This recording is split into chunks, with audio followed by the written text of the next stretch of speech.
screeches, roars, coos, chirps. The lively sounds of the animals illustrate the success of Henry Vilas Zoo. What started 100 years ago as a free park is now considered one of the best small zoos in the world. Colonel William and Anna Vilas began their legacy in 1904, but a donation of 5 deer in 1911 marked the beginning of Henry Vilas Zoo. 27 acres of lush soil, trees, animals, and winding pathways now belong to the zoo. As we embark on the next 100 years, it is important to look back and celebrate Henry Vilas Zoo's past century of excellence.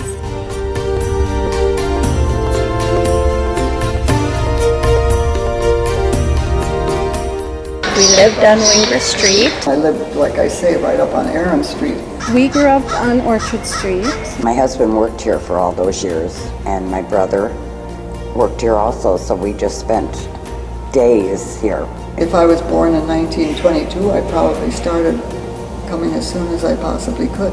As soon as we were old enough to take swimming lessons, Mom would walk us down to the park, and that's where we learned to swim. Anytime we could go, we did because it was enjoyable. Run around and have fun and have a picnic. We'd have picnics down here. We'd have our family reunions down here. I babysat, and I always brought the kids to the zoo on Saturday mornings. Spend the whole morning here walking through the zoo and seeing the animals. We would whoop and holler and jump around. I always kid that I grew up in a zoo, so I'm 89 years old, and I've been very, very fond of the zoo and the parks of Madison all my life. The zoo and the surrounding areas, park, was a big part of our life. We've always been a part of this park, and we enjoyed it very, very much. So that was our entertainment. Your neighborhood was your entertainment or your life back then. You had to make your own fun.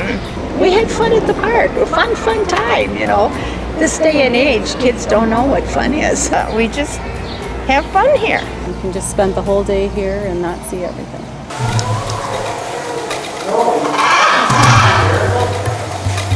I'd go to bed on a summer evening, and I would hear the crickets singing and that fountain bubbling.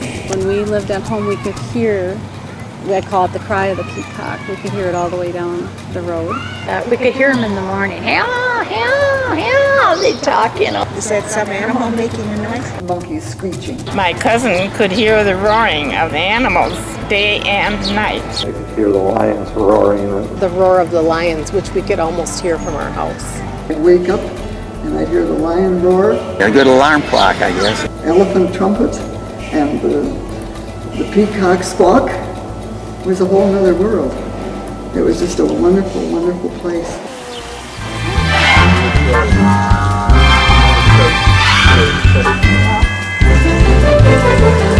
You always have to come back and check on your favorite animal. I saw the elephant out there, and I thought, oh, I'll go over and see what she's doing. I think animals get to know you if you're around them long enough. She was throwing water and mud all over her, and all of a sudden, that trunk just straightened right out and got me full of mud, wet. I was soaking wet.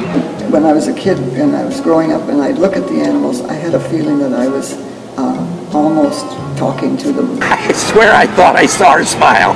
I remember the peacocks. They had the flamingo yards. Yeah, they had bear cubs. And the giraffes, yes. Birds, I like the bird house. I love birds. They're so interesting to watch. It's always interesting to watch the orangutans and the monkeys and how they react to everything. We'd make faces through the window and they'd make faces back. So that was kind of a fun thing too. Remember the monkeys getting out? We sit there for hours just watching those monkeys. Somehow they got the lock off and a broken window and they ran out. The monkeys used to be in the middle of the moat and they would run around on all the rocks. We had people calling that they were taking clothes off the clothesline. They were in gardens and they were in their garages. We would chew our bubble gum and we got tired of it and we'd give it to the monkeys. They didn't have water piped to the chips, so they had a water hose real slow. And they learn to put their finger in the holes and squirt people. The monkeys would just kind of look at us. They'd pick it in, put it in their mouth. We squirted him, he squirted us, so I mean, he learned how to do it. We would show them how to stick their tongue, put the gum in your mouth, and then stick your tongue through the bubble gum, and they do the same thing. They would mimic us. No matter what we did, they would do too. Saw the same animals quite often and knew their names. I always loved Winky the elephant. We remember Winky standing there with the trunk going back and forth.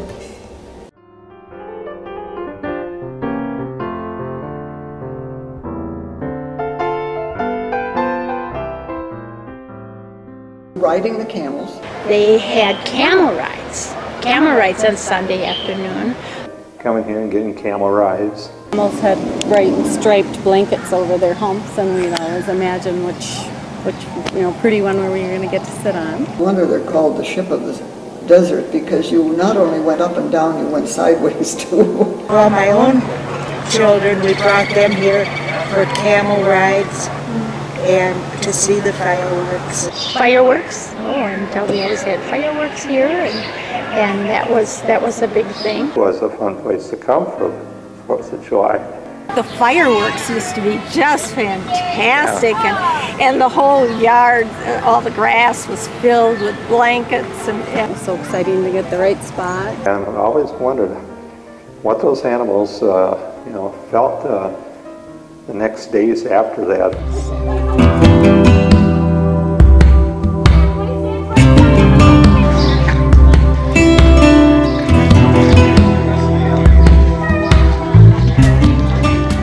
They've kept it a nice size without getting huge, and of course still that it's free is always, I think, appreciative. It's free.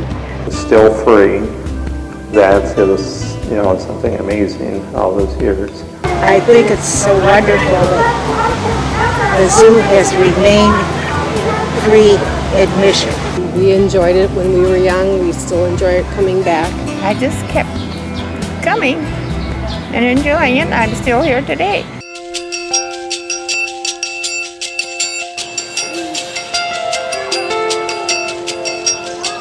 It's just like a different park because it was so bare in those days. Humble beginnings of animals.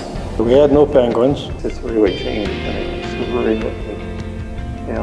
added a lot. So much has changed. The trees were not as thick as they are today.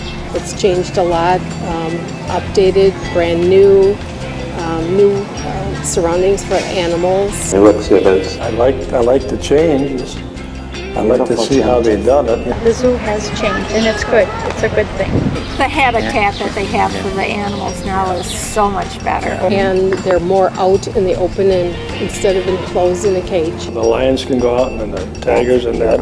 That is nice because all they had was an outside cage, back and forth. And the animals now have wonderful places to be. Glad to see that the buffalo are in a bigger cage, because he chased me out of there a couple of times. Oh, it built up so much and enjoyable, especially for the children. It's nice now that they have the children's area. And that merry-go-round. The train. The carousel and the trains now are really nice for the kids. And people of any age can come and enjoy the animals, walk around, get a little exercise. Just wonderful for the people. A major attraction for Madison. It's a wonderful place to come for families. In ways, it makes families closer. Family learned a lot here.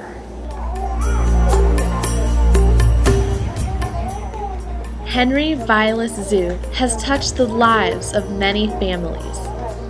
Generation to generation, visitors have walked through the gates of this cherished venue and created joyful memories. With its expanding presence as a key player in animal conservation, there is more to celebrate than its century as a link between visitors and the wonders of the animal kingdom. The zoo's commitment to animal welfare gives future visitors the chance to form lasting connections with Henry Vilas Zoo. In this past century, the animals have left paw prints on many visitors' hearts. As we turn the page to the next 100 years, we invite you to leave your footprints on zoo grounds.